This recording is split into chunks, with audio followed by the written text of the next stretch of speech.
South ఇండియాలోనే అతి తక్కువ ధరలకే నాణ్యమైన రత్నాలని అందించే ఏకైక సంస్థ 6JVR.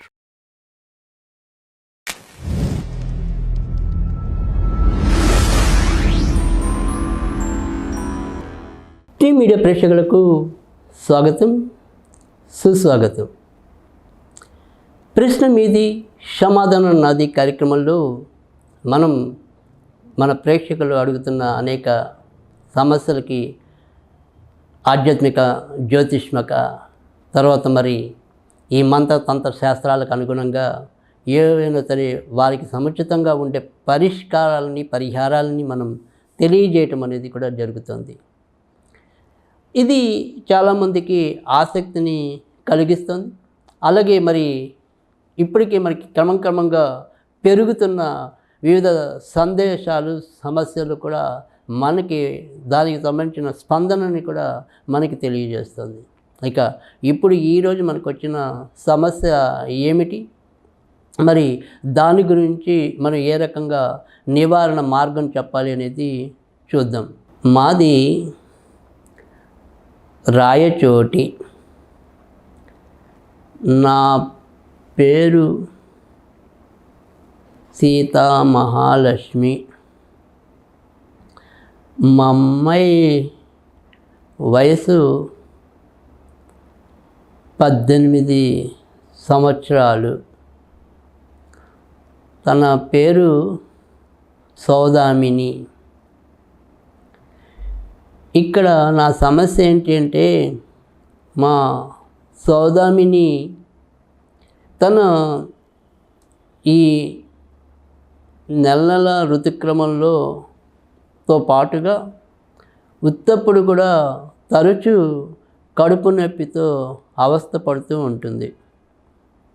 సరే, ఏదో ఋతుక్రమంలో అయితే కనుక నెలకి ఒకసారే కదా అనుకోవడానికి లేకుండా మరి చీటికి మాటికి ఏదైనా సరే తింటే కడుపు నొప్పి వస్తూ ఉండటం, దాన్ని భరించలేకపోవటం అనేది జరుగుతుంది.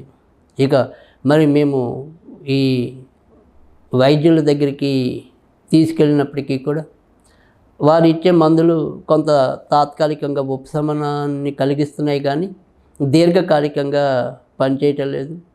దీనివల్ల తరచూ మేము ఆసుపత్రుల చుట్టూ తిరగవలసి వస్తుంది తప్ప పూర్తి పరిష్కారం అయితే లభించడం లేదు. ఇందుకు మీరు ఏదైనా సరే మాకు సలహా ఇచ్చి మా అమ్మాయి బాధకి తరుణోపాయం చెప్పగలిగితే మాకు అంతకంటా ఆనందకరం ఉండదు. ఇక్కడ మనం ఇప్పుడు ఇటీవల కాలంలో కనుక కొంతవరకు తగ్గచ్చు, కానీ కొన్ని సంవత్సరాల కిందట కనుక, లేదా మరి అప్పుడప్పుడు అడపాదడపా అయినా సరే మనం చూస్తూ ఉంటాం పేపర్స్లో, ఈ వార్తాపత్రికల్లో అయితేనేమి, మరి వార్తా ఛానల్స్లో అయితేనేమి, కడుపు నొప్పి తాళలేక పలానా వాళ్ళు ఆత్మహత్య చేసుకున్నారని, లేదా మరి మృతి చెందారని, ఇలాంటివి మనం వింటూ ఉంటాం. నిజానికి ఇక్కడ ఈ కడుపు నొప్పి అనేది కొంతమంది విషయంలో చాలా పెద్ద సమస్యగా పరిణమిస్తుంది అని చెప్పడంలో కూడా సందేహం లేదు. అయితే ఇక్కడ ఏదైనప్పటికీ కూడా ఇటు వైద్యం వీటిలో వచ్చేప్పటికి ఏంటంటే, ఏదైనా సరే ఒక ఆయుర్వేదంలో కానీ, కొంతవరకు హోమియోపతిలో కానీ దీనికి కొంత చక్కటి పరిష్కారం లభించే అవకాశం అయితే ఉంటుంది. అయితే ఏదైనప్పటికీ కూడా ఇప్పుడు మనకి ఇక్కడ ఎప్పుడు కూడా మానవ ప్రయత్నం దైవ సహాయం అన్నారు. సో వాళ్ళ వైద్యపరంగా వాళ్ళు చేసే ప్రయత్నాలు వాళ్ళు చేస్తున్నప్పటికీ కూడా ఎంతో కొంత మరి వారికి తగినంత ఊరట లభించడం లేదు. కాబట్టి ఇదొక ప్రయత్నంగా వాళ్ళు మనని ప్రశ్నించడం అనేది జరిగిందని మనం అర్థం చేసుకోవాలి. అంతే తప్ప అదొక మూఢనమ్మకంగానో మూఢ విశ్వాసంగానో మనం భావించవలసిన అవసరమైతే లేదు. వాళ్ళు చెప్తూనే ఉన్నారు, వాళ్ళు వైద్యం చేస్తున్నాం, కానీ మాకు తరచూ ఈ రకమైన ఇబ్బంది అయితే పడుతూనే ఉన్నాం. కనుక మీ వంతు మీరు ఏదైనా కూడా మాకు ఏదైనా ఒక ఉపశమనాన్ని, తరుణోపాయాన్ని తెలియజేయగలరా అని చెప్పి పాపం వాళ్ళు ఆశగా అడుగుతూ ఉండటం అనేది అయితే కనిపిస్తుంది. కనుక దీన్ని మనం అంతవరకే తీసుకోవాలంటే, మన వరకు ఇందులో ఏదైనా సరే మన పూర్వీకులు కానీ మన ఋషులు కానీ దీనికి సంబంధించిన ఏమైనా వాళ్ళు ఎక్కడైనా సరే వీటికి సంబంధించిన ఏదైనా మార్గాలు తెలియజేశారా అనే దాని మీదే మనం దృష్టి సారించడం, దానికి సంబంధించినంత వరకు మనం కొంత వారికి ఆ రకంగా పరిష్కార మార్గం చెప్పడం అనేది అయితే జరుగుతుంది తప్ప, ఇందులో మనం ఏది కూడా వైద్యానికి వ్యతిరేకంగా వెళ్తున్న విషయం అయితే కాదు. కనుక ఇక్కడ ఈమె అడిగినంత వరకు కూడా మనం చెప్పే ప్రయత్నం అయితే చేద్దాం.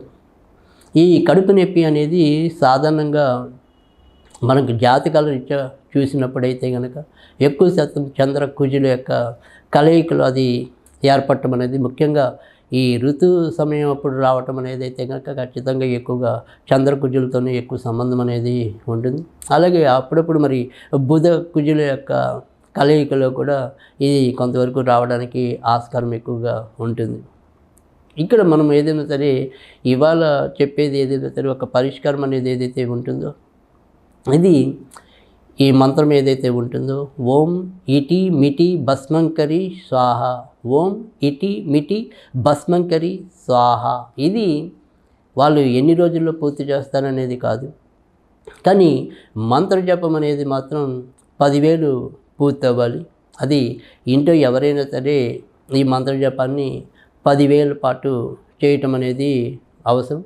ఈ 10,000 సార్లు పూర్తయిన తర్వాత కొద్దిగా కొబ్బరి నూనెని మనం గోరువెచ్చగా తీసుకుని ఈ యొక్క మంత్రంతో అభిమంత్రించి ఓం ఇటి మిటి భస్మంకరి స్వాహ అనే మంత్రంతో మరి 11 సార్లు అభిమంత్రించి ఆ యొక్క కొబ్బరి నూనెని కొద్దిగా వారి పొట్టకి రాసినట్టయితే ఖచ్చితంగా ఉపశమనం లభించడం అనేది అయితే ఉంటుంది.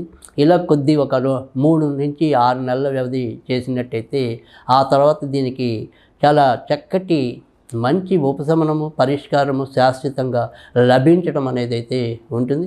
కనుక ఈ రకంగా వీరు కనుక చేసినట్టయితే వారికి కడుపు నొప్పి అనేది పెద్ద సమస్య కాకుండా వారి పిల్ల లేదా పిల్లాడి మొహంలో తప్పకుండా వీరు ఆనందాన్ని చూడగలుగుతారు.